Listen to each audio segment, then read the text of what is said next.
আসসালামু আলাইকুম। আশা করি সকলে ভালো আছো। আজ আমরা এইচএসসি 2025 সালে ঢাকা বোর্ডে আসা এই প্রশ্নটা সমাধান করব।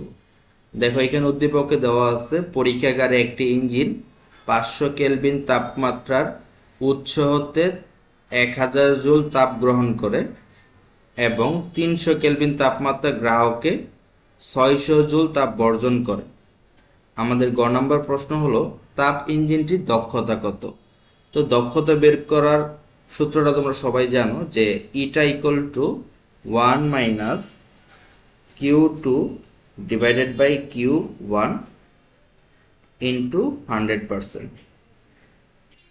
তো এখানে Q1টা কি? Q1 হলো কি পরিমাণ তাপ গ্রহণ করছে, এইটা হলো Q1। আর Q2 হলো কি পরিমাণ তাপ বর্জন করছে। তো নর্মালি দেখবা যে এইখানে যেটা বসাবা Q1, এইটা কিন্তু Q2 থেকে বড় হতে হবে। তাহলে দেখো, এখানে আমরা যে মানগুলো বসাই, Q2 এর মান হলো 600 জুল, Q1 এর মান হলো 1000 জুল এইটা। তাহলে এইখানে যদি আমরা ক্যালকুলেশন করি একটু, তাহলে এখানে দেখবা আসবে 40%।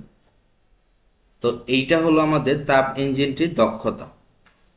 খুবই সহজ প্রশ্ন ছিল। গ নম্বর প্রশ্ন হলো উদ্দীপকের তাপ ইঞ্জিনটি পরিবেশ বান্ধব কিনা। তো এই তাপ ইঞ্জিনটি পরিবেশ বান্ধব কিনা এটা আমরা কিভাবে বের করব? আমরা যে কাজটা করব, দুইটার এন্ট্রপি বের করব। দুইটার এন্ট্রপি যদি আমরা যোগ করে 0 পাই তাহলে কিন্তু এটা পরিবেশ বান্ধব হবে। তাহলে আমরা প্রথমটার এন্ট্রপি বের করি, DS1। তো এন্ট্রপি সূত্র তোমরা সবাই জানো যে DQ ডিভাইডেড বাই টি। তাহলে এটা আমরা 1 ধরি, এটাকে আমরা 1 নিই। তাহলে দেখো, প্রথমে T1 কত দেওয়া আছে, দেখো 500 কেলভিন দেওয়া আছে। 500 কেলভিন তাপমাত্রা উৎস থেকে 1000 জুল তাপ গ্রহণ করে। তাহলে আমরা কি লিখবো এখানে? Q1 কত? Q1 হলো 1000 আর T1 হলো 500। তাহলে এখানে আসে 2। এটার একক কি হবে? দেখো উপরে হলো কি, উপরে হলো দেখো কি পরিমাণ তাপ আছে, তাহলে তাপের এককটা কি হবে? এখানে জুল হবে। আর নিচে হলো দেখো তাপমাত্রা দেওয়া আছে, তাহলে এটা হবে কেলভিন ইনভার্স। তাহলে DS2 কি হবে? দেখো DQ2T2।